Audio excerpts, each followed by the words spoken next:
আসসালামু আলাইকুম এভরিওয়ান। আজকে আমি ২টা না ৪টা না মাত্র একটা ডিম দিয়ে কিভাবে পুডিং বানাই অ্যান্ড সেটা আমি বানাবো কফি পুডিং। আমার সবচাইতে ফেভারিট এই পুডিংটা। দেখেন যে আমি যেভাবে বানাইছি সেভাবে যদি আপনারা বানান তাহলে একটুও আমার মতো পানি কাটবে না, কিচ্ছু হবে না। একদম পারফেক্টলি পুডিংটা একদমই ভালোভাবে স্টিম হবে। আর সেটার জন্য আমি প্রথমে একটা ডিম নিব। ডিমটা আমি নর্মাল ফ্রিজ থেকে বের করে 10 মিনিটের মতো রেখেছিলাম অ্যান্ড দেন ইউজ করতেছি। অ্যান্ড এটার সাথে আমি দিব হাফ কাপ পরিমাণ চিনি। চিনিটা আপনাদের স্বাদ মতো দিবেন। আমি চিনি একটু বেশি খাই, দ্যাটস ওয়াই হাফ কাপ দিয়েছি। যদি আপনারা কম খান তাহলে একটা ডিমের জন্য সেই অনুযায়ী কম দিবেন। অ্যান্ড তারপরে দিব আমি নেসক্যাফের একটা স্যাশে কফির হাফ হাফ দিবেন, কারণ এখানে একটা ডিম ইউজ করেছি। যদি আপনারা 2টা ডিম ইউজ করেন সেক্ষেত্রে পুরোটা শেষেই ইউজ করতে পারবেন। অ্যান্ড এটার পরে আপনারা দেখতে পাচ্ছেন আমি সবগুলো চিনি একদম ব্লেন্ড হওয়া পর্যন্ত সেটা আমি উইক্স করতে থাকছি। অ্যান্ড এটা হয়ে গিয়েছে, দেখেন কিভাবে স্মুথ হয়েছে। অ্যান্ড এটার পরে আমি নিব 1 কাপ পরিমাণ দুধ। আমি প্রথমে 200 ml এই প্যাকেটটা ইউজ করেছি। অ্যান্ড এরপরে আমার মনে হয়েছে যে একটা ডিমের জন্য 250 mlটা ভালো হবে, দ্যাটস ওয়াই আমি এইটা শেষ করে আরেকটা দুধের প্যাকেট থেকে আমি আরও 50 ml মতো এই দুধটা ইউজ করছি। দুইটাই ফার্মেন্টেড দুধ, যেহেতু চায়নাতে গরুর দুধ পাওয়া যায় না বললেই চলে, এখানে সবাই ফার্মেন্টেড দুধই খায়। অ্যান্ড এগুলো অনেক বেশি ঘন হয়, যার জন্য কোনো জাল দেওয়ার কোনো ঝামেলা থাকে না, কোনো কিচ্ছু করতে হয় না। জাস্ট আমি এইটা 50 ml আরও এক্সট্রা অ্যাড করেছি অ্যান্ড দেন এটা রেখে দিব আবার ফ্রিজে। অ্যান্ড তারপর আমি এই দুধটা আমি কাপ সহ দিব মাইক্রোওয়েভে দিবেন। আমি মিডিয়াম হিটেই ইউজ করতেছিলাম মাইক্রোওয়েভটা।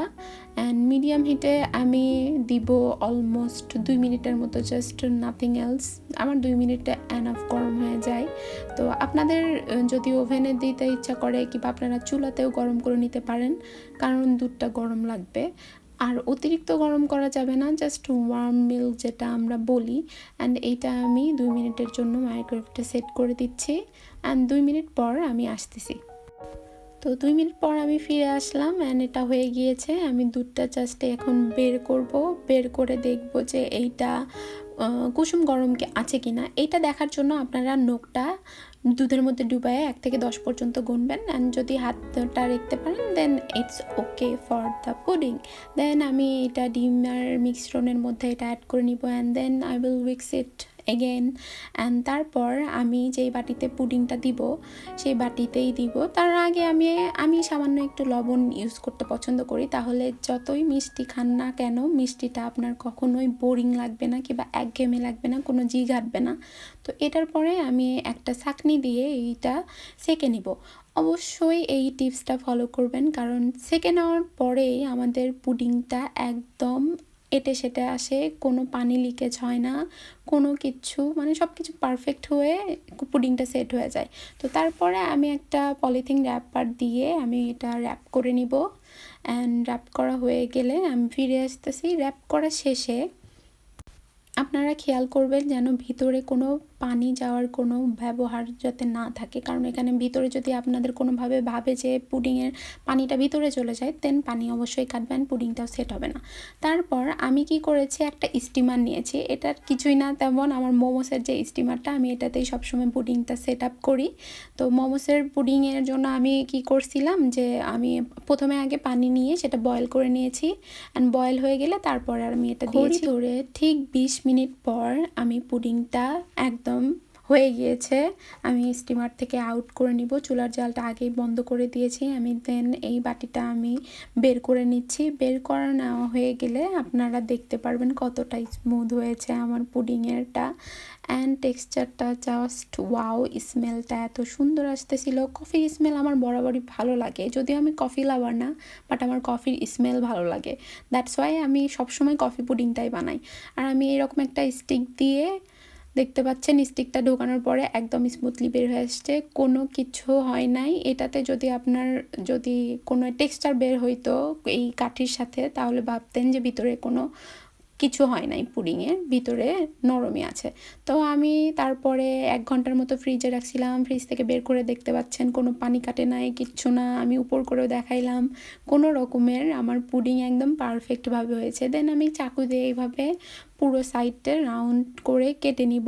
অ্যান্ড কেটে নেওয়া হয়ে গেলে আমি এইটা পাশে যে সাদা বাটিটা দেখতেছেন এই প্লেটেই আমি পরিবেশন করব। তো এটার একদম এই কাজটা আপনাদের খুব সাবধানে করতে হবে, নইলে পুডিংটা এলোমেলো হয়ে যেতে পারে। তো তারপরে আমি দেখতে পাচ্ছেন বাটিতে একদম পারফেক্টলি, জাস্ট কিছু না, এরকম উপর করে দিয়ে আপনার 2 হাত দিয়ে এরকম 1 সেকেন্ডের মধ্যে বাটিটা উল্টে ফেলবেন। অ্যান্ড বাটিটা উঠাইতেছি, দেখতে পাচ্ছেন উঠানোর পরে এটা এরকম লাগতেছিল। আমি চাচ্ছিলাম একটু সামনের ফ্রন্টে রাখতে, তো আমি আবার ফ্লিপ করে দিয়েছি আরেকটা বাটি নিয়ে। তারপরে আমি কেটে দেখাচ্ছি। এখানে কাটা হয়ে গেলে আপনারা দেখতে পারবেন আসলে কতটা স্মুথ হয়েছে, কোনো রকম পানি কাটে নাই, নাথিং, মানে এত স্মুথ হয়েছে বলার বাহিরে।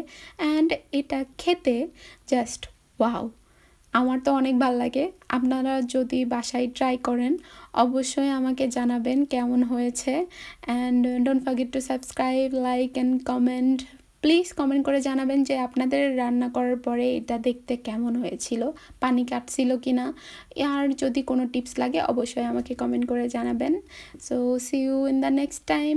আল্লাহ হাফেজ, বাই, শেষে সাইজিয়ান, thank you for watching, bye by.